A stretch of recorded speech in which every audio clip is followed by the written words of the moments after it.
La aventura de la vida.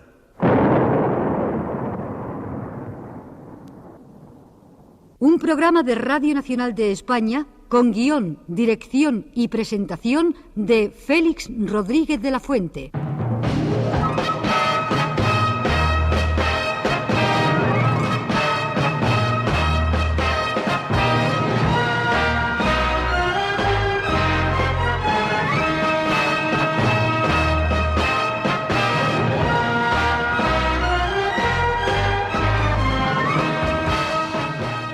Realización, Herminio Verdú.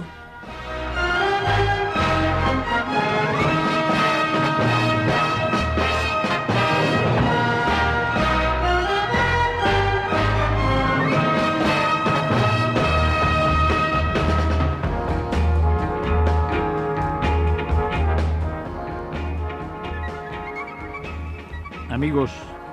de la aventura de la vida, buenas tardes. En la soledad, yo me atrevería a decir que creadora, puesto que en este mundo en el que vivimos la soledad es ya tan difícil. Me refiero a la soledad física, soledad del estudio, donde no hay nadie, ni prácticamente nada más que una mesa desnuda, un micrófono y una cuartilla en la que uno va tratando de hacer garabatos sintéticos mientras les cuenta sus cosas. Volvemos a ese otro mundo fascinante en el que prácticamente la soledad no existe, en el que se ha conseguido la total, absoluta, y yo me atrevería a decir que felicitaria compenetración. Posiblemente la única comunidad viviente, sin tensiones, sin curvas de ruptura, y donde todos los observadores que se asoman obtienen la impresión de que reina una profunda cohesión y una casi total armonía. Me refiero, y ya lo sospecharán nuestros habituales, a los insectos sociales, de los que, a propósito de un tema de comportamiento y quizá también de morfología de vertebrados y de seres humanos, estamos en estos días. Estábamos hablando de abejas, de hormigas, de termitas, de todas esas criaturas que se encuentran en un trance evolutivo que aparentemente, como el de ninguna criatura viviente, ha debido tocar fondo. Es decir,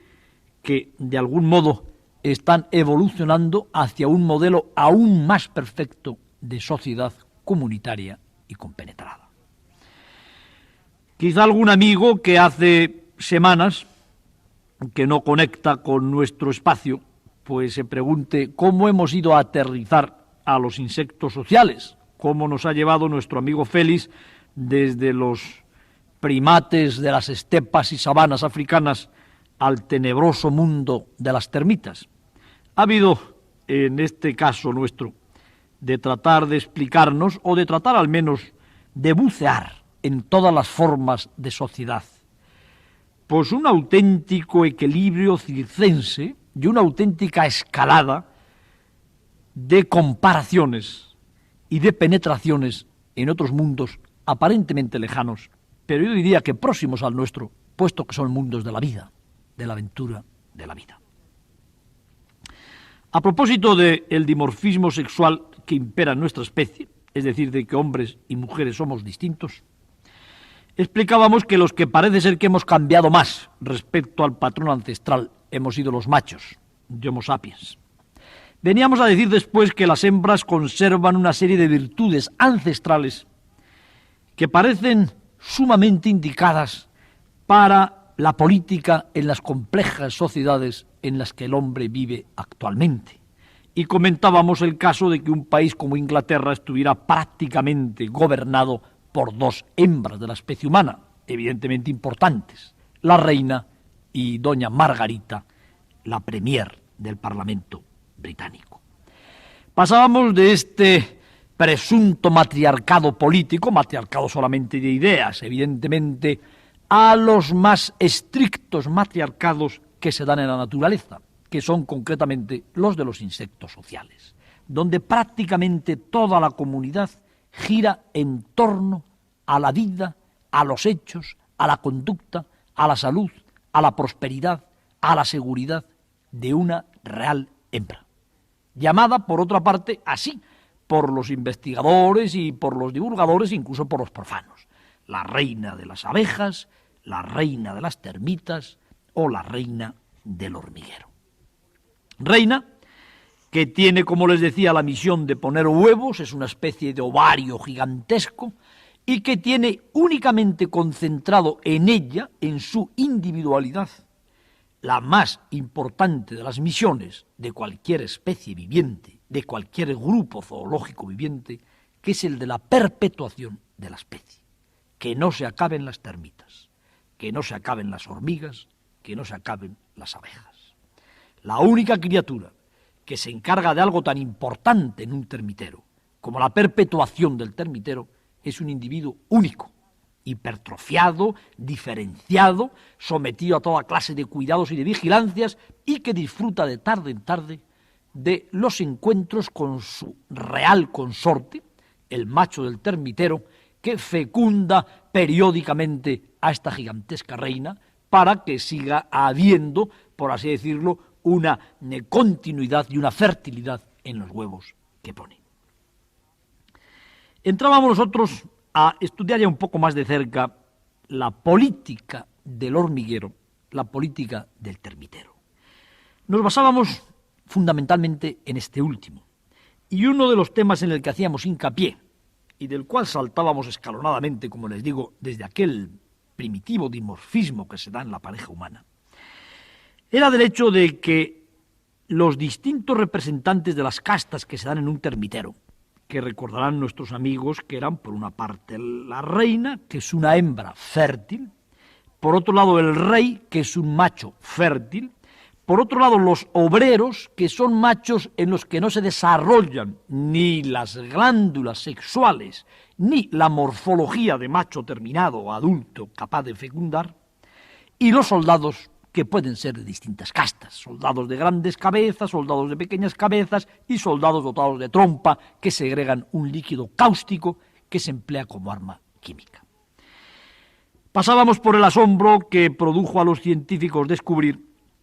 que del mismo tipo de huevos puesto por la reina de las termitas, según el tipo de alimentación que le dieran las obreras nurses, podía salir una reina, podía salir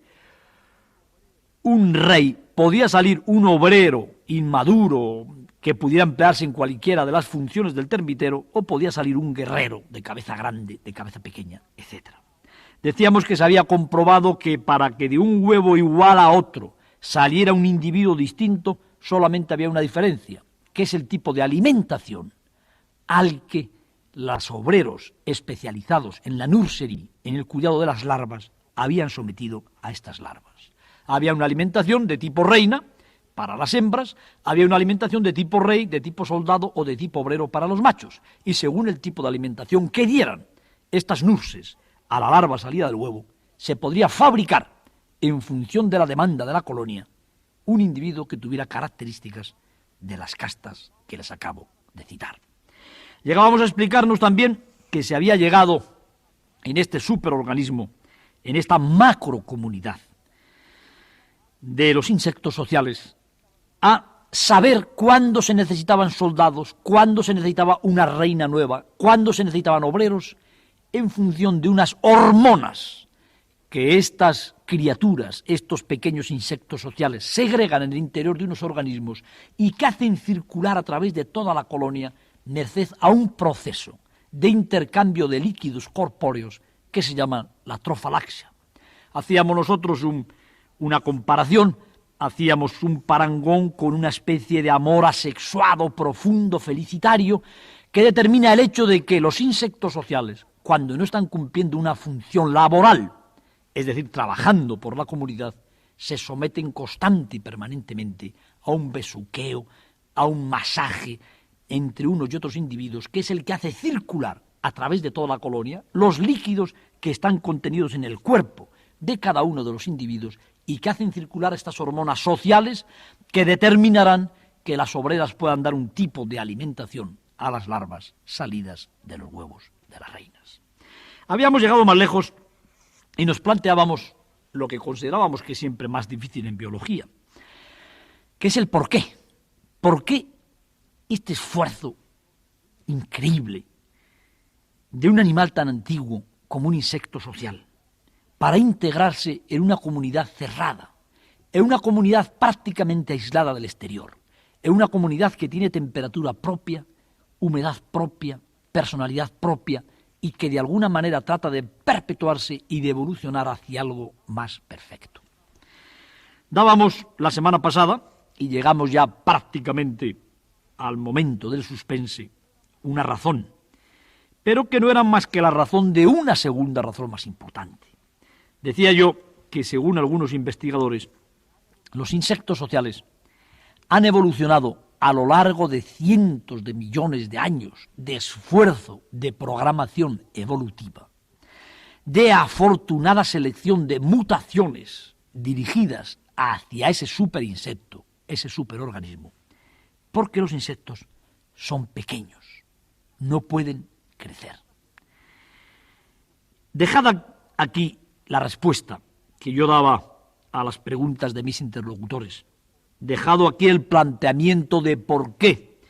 una primitiva termita que pudo vivir hace 500 millones de años se ha transformado en una supertermita, que es un termitero, habitado por millones de individuos que viven en perfecta y absoluta conexión y que dependen por entero de ese superorganismo, pues realmente no hubiéramos explicado nada.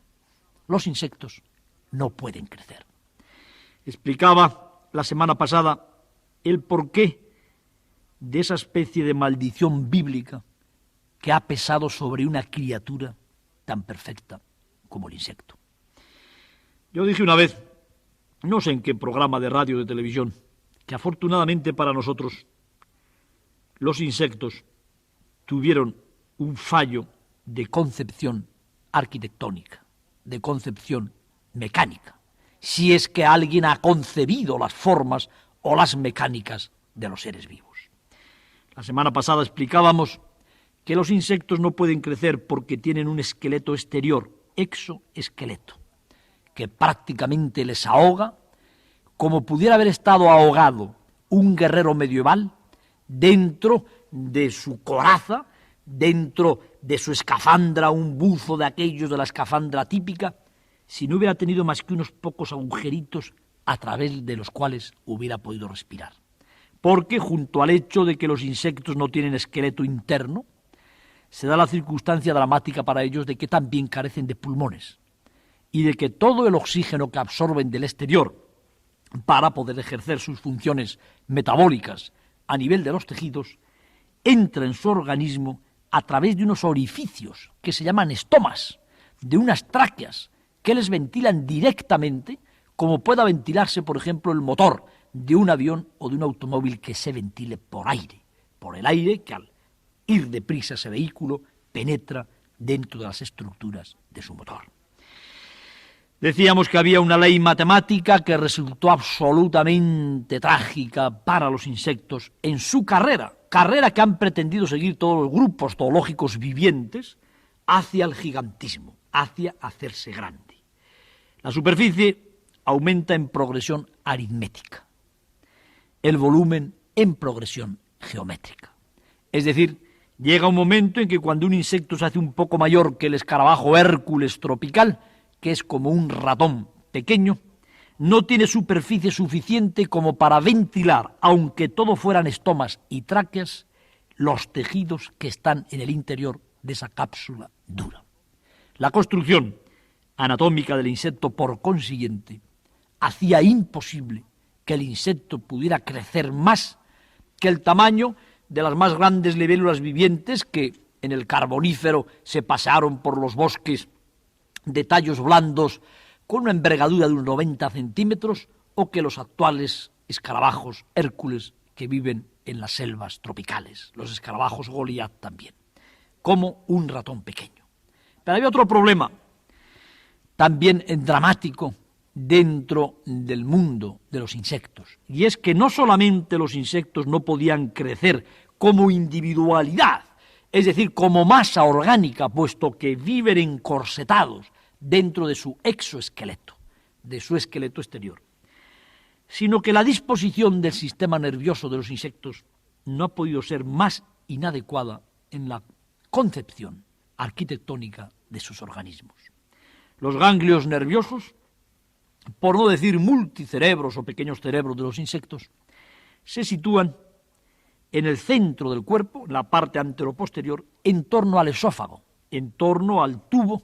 por el cual todos los seres vivos tenemos que hacer ingresar el alimento en nuestro estómago y en nuestro tramo digestivo. En aquellos insectos en los que las glándulas, los ganglios, mejor dicho, nerviosos, crecen demasiado, llega a hacerse tan estrecho el esófago que, por ejemplo, en el caso de las arañas, que son de los insectos mejor dotados intelectualmente, es decir, con más numerosas neuronas y por consiguiente mayor capacidad de reacción nerviosa, el esófago se ha hecho tan exiguo que no pueden alimentarse más que chupando la sangre de sus víctimas. Tremendo drama el del insecto que se encuentra en un callejón sin salida evolutivo. Y ahora el hombre especulador, el hombre práctico, me pregunta a mí, bien, usted nos ha dicho que los insectos sociales rompieron un patrón ancestral que era el del patrón del insecto individualista, que vive solo. Actualmente hay muchos, perfectamente dotados. Les ponía yo como ejemplo las avispas cazadoras de larvas. Pasan la vida prácticamente en soledad, excepto en el momento en que el macho fecunda a la hembra. Una sola avispa construye su avispero, una sola avispa deposita sus huevos, una sola avispa paraliza a una tarántula o a una larva para alimentar con ella a las crías que saldrán de esos huevos, y una sola avispa, en realidad, sin entrar en contacto con otras, realiza toda su vida.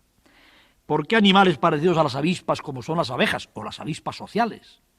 ¿Por qué animales parecidos a las termitas, que en su momento debieron de ser absolutamente individualistas, se han transformado en superorganismos, en comunidades, con lo que ello implica de pérdida de libertad? Nos dice usted que porque son pequeños, pero es posible que un animal, por el hecho de que sea pequeño, tenga una tendencia evolutiva a formar sociedades compenetradas, cerradas. Aquí entramos, mi querido amigo, en un tema que es quizá de los más apasionantes de las ciencias naturales. Aquí entramos en un tema que para mí no tiene solución en este momento. No es que los insectos, determinados insectos, hayan evolucionado hacia el termitero o hacia el hormiguero o hacia la colmena, es decir, hacia una gran comunidad de insectos congregados e integrados, por el hecho único de que sean pequeños, de que no puedan crecer, sino por el hecho que trasciende de esa incapacidad para el crecimiento y que es su consecuencia, de que nunca podrán llegar a tener un sistema nervioso grande, un cerebro lo suficientemente voluminoso como para que ese cerebro pueda primero obtener una información complejísima del mundo exterior y pueda luego llegar, como el cerebro humano, a dar luz a ese proceso tan absolutamente insólito que es el de la reflexión, el del pensamiento, el del lenguaje simbólico. Según un determinado tipo de pensadores, entre los cuales podría militar el conocido etólogo francés Rémy Chauvin, que yo he citado en mis anteriores programas hablando de insectos sociales,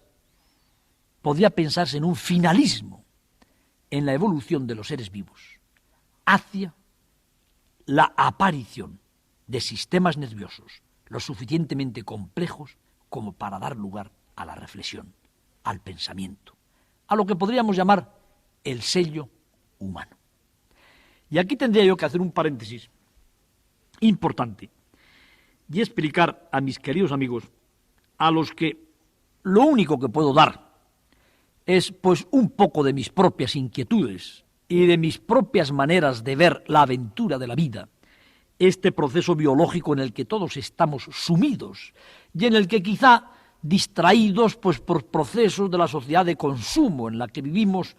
por secuencias delirantes de nuestra política, no concedemos demasiada importancia, pero tiene toda la importancia, puesto que si somos seres vivos, para nosotros lo más importante debe ser la encrucijada de la vida. Y voy al paréntesis. Todos cuantos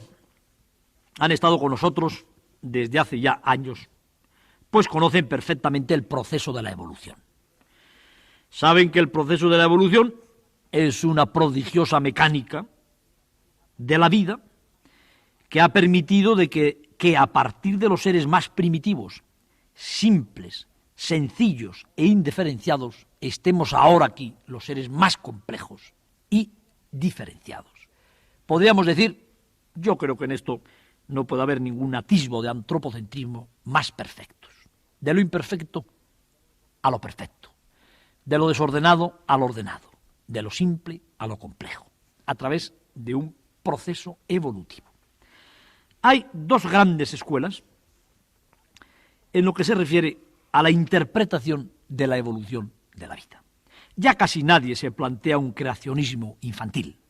Ya casi nadie se plantea el hecho de que una suprema deidad haya hecho de barro con pedacitos de tierra en una mañana de inspiración y quizá de falta de trabajo a los seres vivos uno detrás de otro. No hay tampoco ningún choque entre las concepciones científicas del origen de la vida y de la evolución de las especies actualmente entre las grandes religiones y la ciencia. Simplemente se ha retrasado, por así decirlo, la intervención de ese supremo hacedor, que en lugar de que una buena mañana, escuchando ya el canto de los primeros ruiseñores que se sacó de la manga o del sombrero, se dedicó a fabricar otras criaturas más complejas. Se ha llevado mucho más atrás. Ha podido haber como una especie de inspiración, una especie de ordenación muy laxa, por otra parte, según indica la ciencia, para los creyentes que no tienen por qué retirar la voluntad de un supremo hacedor del milagro de la vida. Y para los agnósticos la cosa ha podido ocurrir de otra manera. Las dos escuelas que hoy tratan de interpretar el fenómeno de la evolución de la vida, el fenómeno de la aparición y de la continuación de la vida en nuestro planeta, no discuten ya de términos de génesis o de creación infantil que todavía figura, por suerte o por desgracia, en algunos libritos. Los agnósticos, los objetivos, porque también puede haber evolucionistas objetivos que personalmente puedan ser creyentes, pero que en la interpretación del hecho científico se marcan una fría frontera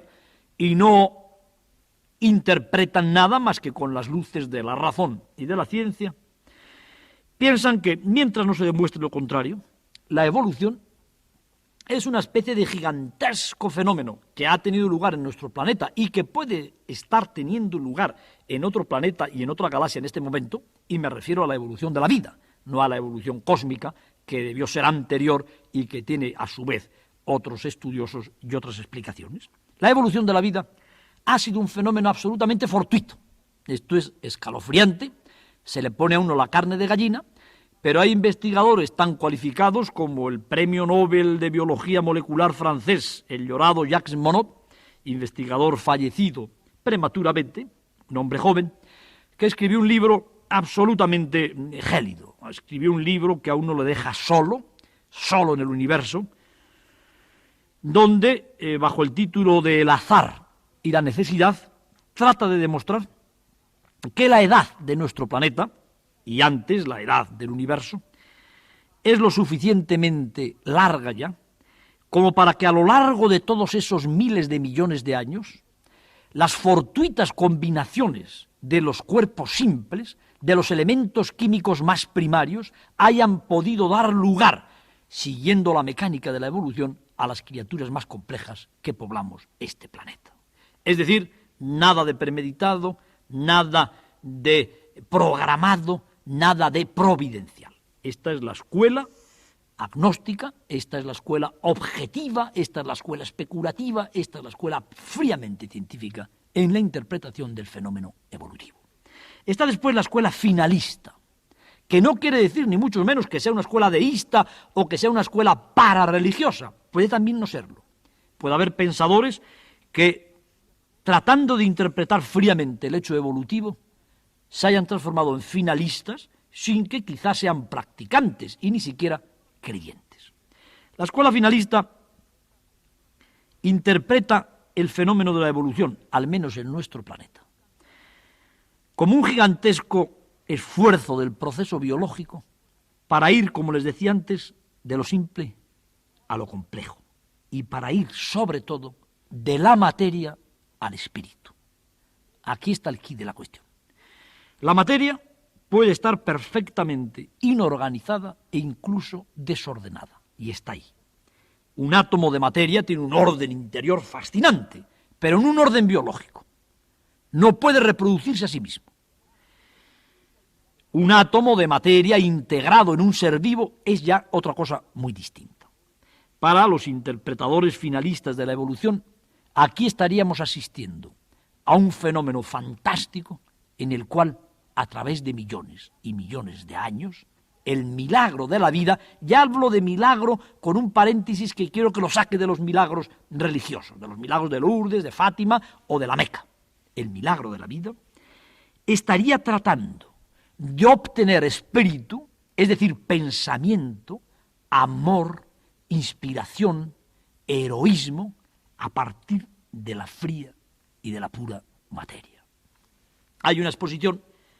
que resulta tremendamente convincente, al menos tan convincente como la de las leyes puramente fortuitas de los partidarios del azar y la necesidad, donde se ve cómo en el momento en que la vida aparece en nuestro planeta, lo primero que hay son seres sencillísimos,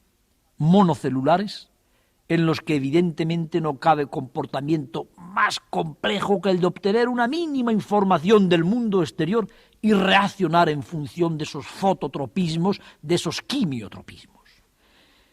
Y cómo se pone en marcha inmediatamente un esfuerzo para que esos seres monocelulares, asociándose, den lugar a seres pluricelulares, en los cuales hay un grupo ya de células que se reservan la función de ser el sistema informativo de esos primitivos organismos y de ser como un esbozo del futuro sistema nervioso, del futuro cerebro. Para terminar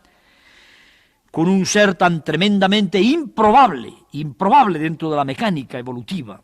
tan complejo, tan insólito, tan inverosímil, tan mezcla de antigüedades, de primitivismos y de modernismos como es el hombre, que es capaz de pensar, que es capaz de relacionarse con sus semejantes a través de un lenguaje simbólico. Esta es la escuela que interpreta la evolución con un sentido finalista, es decir, con el sentido de que a partir de la materia fría, de la materia inanimada o de la materia animada, pero no reflexiva, nos va llevando a través de millones y millones de años el proceso evolutivo hacia la aparición del espíritu, de la capacidad de pensamiento y de reflexión. En esta escuela hubo un hombre notable, hubo un pensador absolutamente digno de todo encomio, aunque sea un hombre muy discutido, que fue el famoso padre jesuita francés Teilhard de Chardin. Teilhard de Chardin elaboró con unos conocimientos sólidos de biología y de antropología sobre todo, él era un antropólogo, una teoría de la evolución finalista, en la cual de alguna manera, a través de un proceso de creación teledirigida, y a través de un proceso del cual el creador no podía salirse, como si el creador hubiera tenido que ir como cuando nos metemos en el tráfico de Madrid con unos semáforos y con unas calles y con unos colaterales y unas direcciones prohibidas, desde lo material a lo espiritual. Creación que todavía está en marcha y que acabará con la apoteosis final, cuando todo el mundo sea puro pensamiento. Cuando la Tierra, en palabras de Teilhard, y quizá los otros planetas que se encuentran en el mismo periodo evolutivo, den paso a la noosfera, un planeta pensante. Para construir la teoría del esfuerzo del insecto social, en la creación de esas sociedades complejas, no hay más remedio que irse de la mano de los pensadores, de los evolucionistas, de los etólogos, como Teilhard y como el mismo Rémy Chauvin, finalistas. El planteamiento es el siguiente. Una criatura viviente, para poder acceder a esa frontera, a ese umbral tremendo, dramático de la reflexión, de la capacidad para pensar,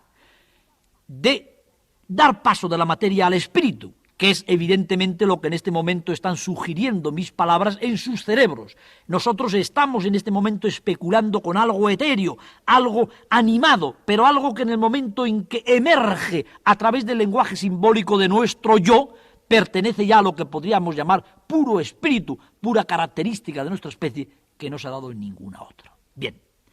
para eso hay que tener un cerebro, al menos tan grande como debieron tenerle aquellos australopitecos que tenían 500 centímetros cúbicos de capacidad craneal. Me parece que algo así como 20.000 millones de neuronas. Con menos de ese número de neuronas no se puede pensar. El pensamiento, el lenguaje, la capacidad de creación espiritual, la imaginación, radican en una estructura física de nuestro organismo, que es el cerebro. Y toda criatura que tenga un cerebro más pequeño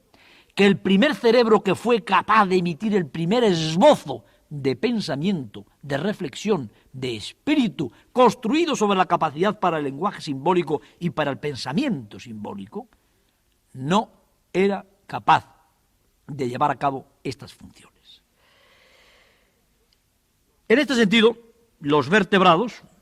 tuvieron pues una enorme cantidad de vicisitudes que quizá expliquemos en otra ocasión, que dio como consecuencia el hecho de que únicamente un grupo de vertebrados, el de los primates, dentro de ese grupo o ese orden de vertebrados, una familia, la de los homínidos, y dentro de esa familia un solo género, el género Homo, accediera a través de una fantástica serie de circunstancias evolutivas a poder estar dotado de ese enorme cerebro que le permite pensar y que le permite haber dado acceso a lo que llaman estos pensadores el espíritu.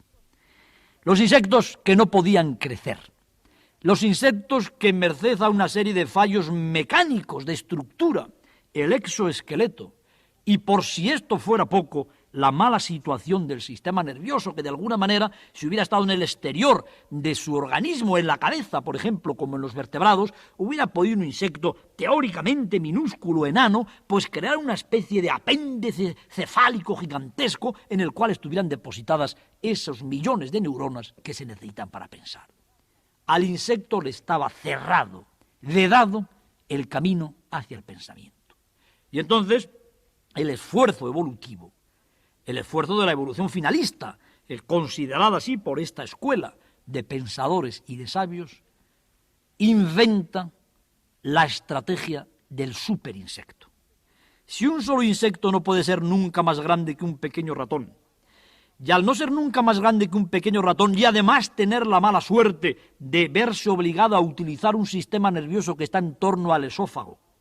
no será nunca capaz de acceder a un cerebro del tamaño del de un ser humano primitivo para poder pensar. Vamos a seguir otro camino, el camino de que millones y millones de insectos perfectamente conjuntados, conjugados, viviendo en el interior de un superorganismo climatizado,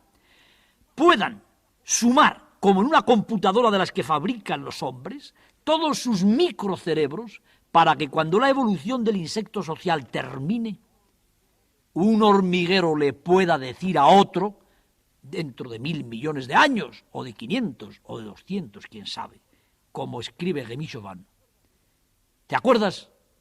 de aquella criatura tan asombrosa e insólita que andaba sobre 2 pies, que tuvo una existencia tan gloriosa y efímera y que se autodestruyó a sí misma? En criterio, amigos míos, de los evolucionistas finalistas, y en un postulado que no tiene nada de ciencia ficción, los insectos sociales están en el mismo proceso que hace muchos millones de años tuvieron los protozoos, aquellas células, cuando de vivir aisladas en el agua del mar, decidieron, no ellas evidentemente, decidió la vida por una afortunada circunstancia, una especie de quiniela para los agnósticos, o por una decisión de una potencia que está detrás de todo esto, formar seres pluricelulares, para entre todos crear un organismo superior que puede ser el nuestro. Por consiguiente, ya sabemos algo, que unas comunidades matriarcales, que se llaman insectos sociales, y que viven en la más perfecta de las coordinaciones que uno se pueda imaginar, pueden ser un paso evolutivo hacia un superorganismo que en un día determinado, cuando el hombre se haya autodestruido con bombas atómicas, podrá sustentar la reflexión, el raciocinio, el lenguaje simbólico y, dicho en otras palabras, el espíritu en nuestro planeta. O que, por el contrario, eso no es más que una pura casualidad y que nunca se han propuesto los insectos sociales, ni directa ni indirectamente, crear un superinsecto. ¿Quién nos podría decir lo que hay de verdad en todo? Pues si tienen razón los finalistas, cuando, como veremos en la charla próxima,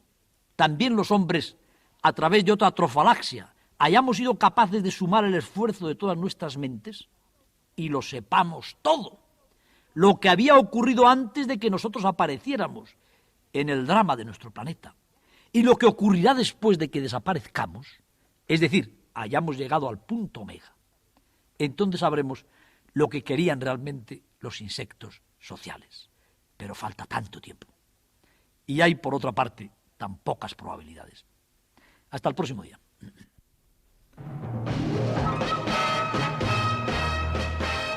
La próxima semana,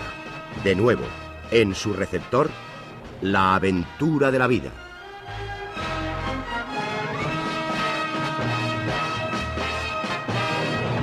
Un programa con guión, dirección y presentación de Félix Rodríguez de la Fuente.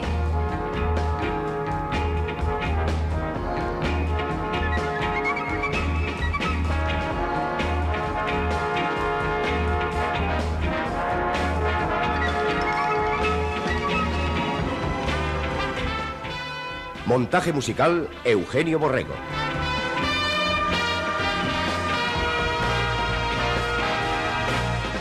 Realización, Herminio Verdú.